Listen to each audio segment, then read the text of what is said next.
इस कार्यक्रम के प्रायोजक हैं रोजगार डेवलपर्स।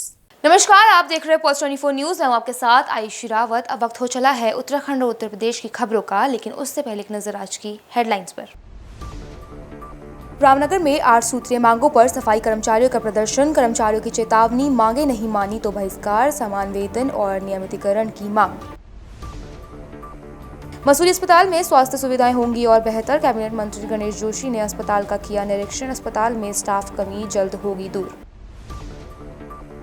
रामनगर में कांग्रेस ने चुनावी तैयारियां की तेज। परिवर्तन संकल्प सम्मेलन को सफल बनाने की तैयारी, पदाधिकारियों को सौंपी अहम जिम्मेदारियां। यमुना एक्सप्रेसवे पर भीषण सड़क हादसा, 4 मृतक। ट्रोलर से टकराई वॉल्वो बस, पुलिस ने चलाया राहत और बचाव अभियान। तुम दोनों की मेहनत बहुत रंग लाई है बेटा, घर बहुत सुंदर बना है। ये मेरे पापा का घर। पता है, देख तेरे पापा की नेम प्लेट अपने हाथों से लगाऊंगा। नेम प्लेट तो लग चुकी पापा।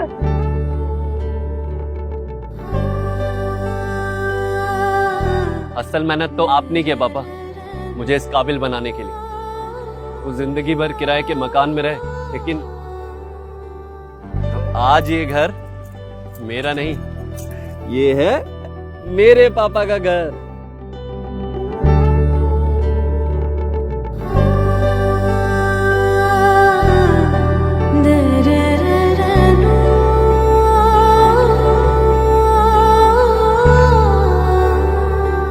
उड़ान सपनों की, आंगन खुशियों का और साथ सकर्णी का।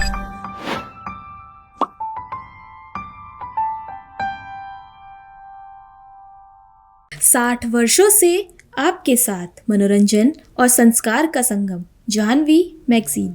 रामनगर में देवभूमि उत्तराखंड सफाई कर्मचारी संघ में बैनर तले सफाई कर्मचारियों ने अपनी 8 सूत्रीय मांगों को लेकर प्रदेश सरकार के खिलाफ प्रदर्शन किया। कर्मचारियों ने नगर में रैली निकालकर नारेबाजी की और सरकार पर समस्याओं की अनदेखी का आरोप लगाया।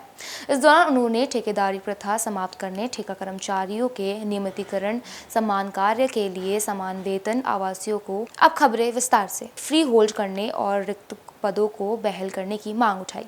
वहीं संघ ने चेतावनी दी कि मांगे पूरी नहीं होने पर सफाई कार्य का बहिष्कार करते हुए आंदोलन तेज किया जाएगा। सर 2021 में जो है हमारी 11 सूत्रीय मांग थी सरकार से, जो पूरे प्रदेश में जो है हमारे बैनर तले, जो हमारे उत्तराखंड सफाई कर्मचारी संघ है उसके बैनर तले हमने धरना प्रदर्शन किया था, लेकिन सरकार ने हमारे साथ बाधा खिलाफी करी और हमारी कोई मांगों को पूरा नहीं किया गया। इसलिए हम उनके खिलाफ फिर दोबारा से जो है पूरे प्रदेश में हम धरना प्रदर्शन कर रहे हैं। 18 जून से हमारा जो है धरना प्रदर्शन शुरू हुआ है, जिसमें हमने 3 दिवसीय सांकेतिक धरना और 3 दिवसीय काली पट्टी बांधकर अपने बाजुओं पर सरकार का विरोध किया। उसके बाद फिर हमने भूख हड़ताल अनशन किया 3 दिन तक। उसके बाद हमारा धरना प्रदर्शन रैली करी है। आज हमारा प्रथम मांग तो यही है कि जो आउटसोर्स जो इन्होंने ठेका प्रथा कर रही है, पूर्ण रूप से बंद किया जाए। और जो हमारे जो 10 साल पूर्व कर चुके हैं कर्मचारी, वो जो कट ऑफ डेट इन्होंने 2018 दे रखी है, हम चाहते हैं कि 2025 कट ऑफ डेट करके 10 साल जो इनको हो चुका है उनको नियमित करें। और जो लोग 10 साल की कैटेगरी में नहीं आते हैं उनको समान वेतन, समान कार्य के दिया जाए। और जो बाल्मीकि समाज, जो हमारे सफाई कर्मचारी जिन भवनों में रह रहे हैं, उनको जो है फ्री होल्ड किया जाए मुफ्त में सरकार द्वारा। और अन्य कई हमारी मांगों को लेकर हम धरना प्रदर्शन और रैली आज निकाली है। मसूरी में कैबिनेट मंत्री गणेश जोशी ने उप जिला चिकित्सालय का निरीक्षण कर मरीजों से मुलाकात की और बेहतर स्वास्थ्य सुविधाओं का भरोसा दिया। UNGC की CSR योजना के तहत अस्पताल को मेडिकल उपकरण और किट उपलब्ध कराई गई। वहीं कैबिनेट मंत्री गणेश जोशी ने बताया कि पहले चरण में डायलिसिस यूनिट शुरू की जाएगी और आने वाले भविष्य में ICU सुविधा भी जोड़ी जाएगी। साथ ही उन्होंने अस्पताल में स्टाफ की कमी जल्द दूर करने और पोस्टमार्टम हाउस निर्माण की प्रक्रिया आगे बढ़ने का आश्वासन दिया। ये मसूरी का जो हॉस्पिटल अब उप जिला चिकित्सालय बन गया है, ये सिर्फ मसूरी नहीं, अगल बगल के थतूर, नैनबाग तक के लोग यहाँ पर इलाज के लिए आते हैं। आज मैंने नेशनल में पाया, जैसे मुझे बताया गया, एवरेज 400-500 की UPD यहाँ पर हो रही है। लगभग 40-45 अल्ट्रासाउंड पर डे यहाँ पर हो रहे हैं, 30-40 एक्सरे पर डे यहाँ पर हो रहे हैं। आज UNGC के माध्यम से कुछ इक्विपमेंट्स जो सर्जरी के लिए बहुत आवश्यक थे, वो हमने हॉस्पिटल को यहाँ पर दिए हैं, क्योंकि ये हॉस्पिटल मैंने कहा उप जिला चिकित्सालय बन चुका है और लोगों की विश्वास इस हॉस्पिटल पर है। और मैं यहाँ के अपने CMS को, पूरे डॉक्टर स्टाफ को, नर्सिंग स्टाफ को शाबाशी देता हूँ कि आप इस सेवा का काम पूरी ईमानदारी से कर रहे हैं। कुछ चीज़ों की, कुछ स्टाफ की कमी मुझे बताई गई है। हालांकि कल ही मैंने स्वास्थ्य मंत्री से बात की थी, और क्योंकि यहाँ से पेशेंट डायलिसिस के लिए देहरादून जाते हैं, शीघ्र ही हम डायलिसिस यूनिट यहाँ पर शुरू करेंगे। और जो ICU है उसको सुचारू रूप से चलाने के लिए जो स्टाफ की व्यवस्था है वो यहाँ पर कराई जाएगी, ताकि यहाँ के स्थानीय नागरिकों को, आने वाले टूरिस्टों को स्वास्थ्य की सुविधाएं बेहतर यहाँ पर मिल सके। देखिए, जगह जैसे मिलेगी, मैंने इनसे कहा था कि आप हमें जगह दीजिएगा, बनवाने की जिम्मेदारी हमारी है। मैं अभी बंद से बात करता हूँ कि यहाँ पे जगह इनकी हॉस्पिटल की कहाँ पर है, तो उसको वही तो बोतल की कृपा है कि आज बारिश हो गई, नहीं तो बहुत बड़ी दिक्कत हमें आने वाली थी। लेकिन सरकार उसके लिए तैयार थी। अगर कहीं सूखे की स्थिति थी तो सरकार किसानों के साथ खड़ी है, और किसानों का हित हमारी पहली प्राथमिकता है। किसान हमारा अन्नदाता है, और अभी हमारा खेत बचाओ अभियान चल रहा है जो कल समाप्त होगा, और उसके भी बड़े पॉजिटिव रिजल्ट यहाँ पर आए हैं, क्योंकि हमारे पहाड़ में तो ऐसी खेती नहीं होती है। लेकिन प्लेन्स में जो अत्यधिक रसायन का प्रयोग हो रहा है, पेस्टिसाइड का प्रयोग हो रहा है, जमीन की उर्वरकता समाप्त हो रही है, लोग अवेयर हुए हैं और उससे दूर जा रहे हैं। अब आप जारी करिए। जो देखिए, पत्रकारिता का मतलब है सच्चाई सामने आनी चाहिए, तभी लोगों का पत्रकारिता पर विश्वास होगा। तो मैं चाहूंगा कि आप जो सच्चाई यहाँ की है, मैं सिर्फ ये नहीं कि मैं आ गया तो आपने कर दिया। अब आप रोज आकर देखिए, हो सकता है ये फर्जी रजिस्टर भर रहे हो, कल जो 60 दिखाएं, तो आप चेक करिए। उत्तराखंड विधानसभा चुनाव की तैयारियों के तहत कांग्रेस ने नामनगर में राजनीतिक गतिविधियां तेज कर दी हैं। कांग्रेस कार्यालय में 2 जुलाई को बनवाड़ी बैंक्वेट हॉल में होने वाले परिवर्तन संकल्प सम्मेलन की तैयारियों को लेकर बैठक आयोजित की गई। इस दौरान पूर्व विधायक रणजीत रावत ने कहा कि सम्मेलन में प्रदेश के वरिष्ठ कांग्रेस नेता शामिल होंगे और कार्यकर्ताओं को सत्ता परिवर्तन का संकल्प दिलाया जाएगा। वहीं कार्यक्रम को सफल बनाने के लिए स्वागत प्रचार, परिवहन और भोजन सहित विभिन्न समितियों का गठन कर पदाधिकारियों और कार्यकर्ताओं को अलग अलग जिम्मेदारियां सौंपी गई। प्रदेश कांग्रेस कमेटी द्वारा एक कार्यक्रम लॉन्च किया गया है, परिवर्तन संकल्प सम्मेलन। तो 2 तारीख को रामनगर विधानसभा में कांग्रेस का परिवर्तन संकल्प सम्मेलन होने जा रहा है, जिसमें हमारे CWC के सदस्य और पूर्व प्रदेश अध्यक्ष करण मेहरा जी और अन्य वरिष्ठ लोग यहाँ पर आ रहे हैं। उस सम्मेलन में कार्यकर्ताओं को प्रदेश में सत्ता परिवर्तन के लिए जो है संकल्पित किया जाएगा कि जो प्रदेश में सत्ता है और उससे लोगों में निराशा है, महंगाई अपने चरम पर है, रोज़गार लोगों के पास है नहीं, और सांप्रदायिक सौहार्द भी बिगड़ा पड़ा है, और सरकार वसूली अभियान में लगी है, चाहे वो RTO के द्वारा हो, पुलिस के द्वारा हो, रेवेन्यू के लोगों के द्वारा हो, फॉरेस्ट के लोगों के द्वारा हो, खनन का क्षेत्र हो या कोई भी क्षेत्र हो, हर जगह लोगों से सिर्फ वसूली की जा रही है और राहत के नाम पर सरकार देख कुछ नहीं रही है। रोडों की हालत ख़राब है, और जो है इस समय चाहे वो बिजली की व्यवस्था हो, गैस की हो, डीजल की हो, पेट्रोल की हो या लॉ एंड ऑर्डर की हो, जगह जगह धड़ाधड़ गोलियां चल रही हैं। राजधानी जैसे क्षेत्र में तमाम तरह की वारदातें हो रही हैं। अभी कल ही जो है रुद्रपुर में एक वारदात हुई है, रामनगर में कल रात एक घटना हुई है।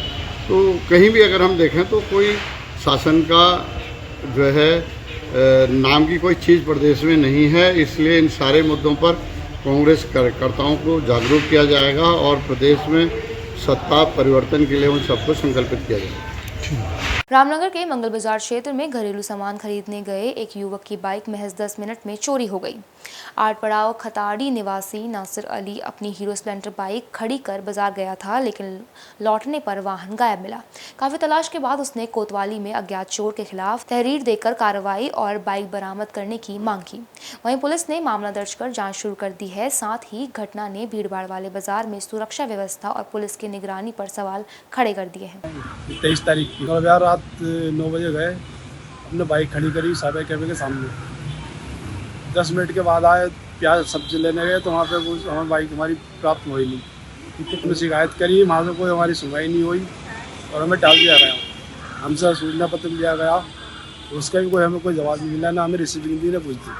मथुरा के थाना राया क्षेत्र में यमुना एक्सप्रेस वे पर मंगलवार तड़के करीब 3:30 पर भीषण सड़क हादसा हो गया।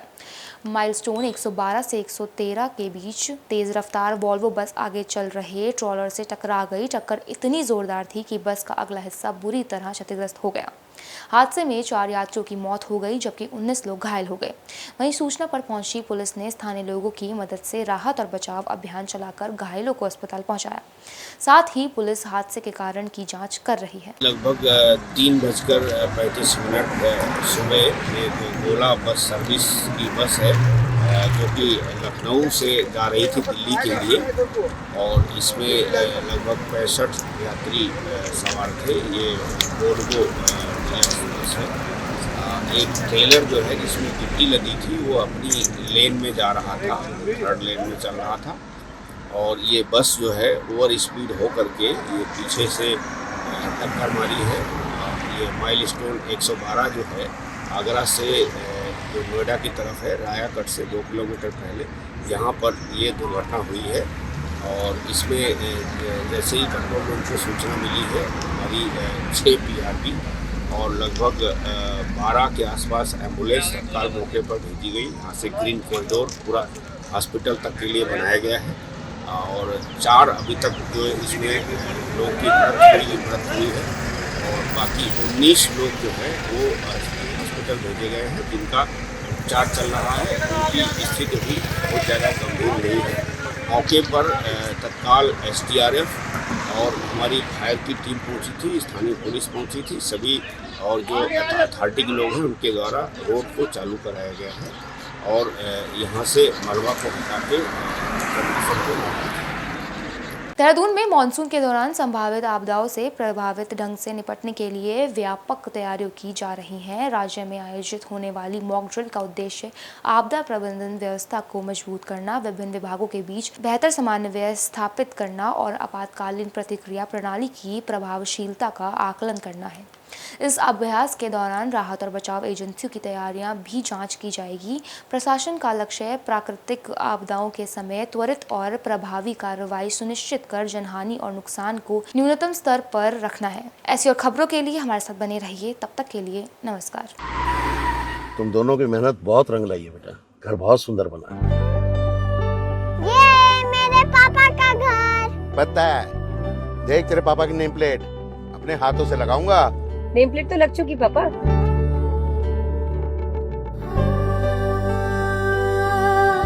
असल मेहनत तो आपने की है पापा, मुझे इस काबिल बनाने के लिए। वो जिंदगी भर किराए के मकान में रहे, लेकिन आज ये घर मेरा नहीं, ये है मेरे पापा का घर।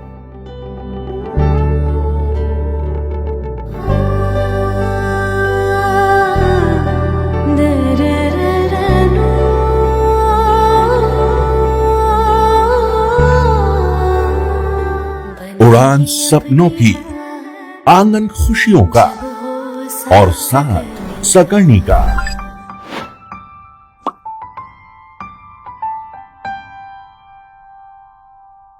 60 वर्षों से आपके साथ मनोरंजन और संस्कार का संगम, जाह्नवी मैगजीन। इस कार्यक्रम के प्रायोजक थे रोजगार डेवलपर्स।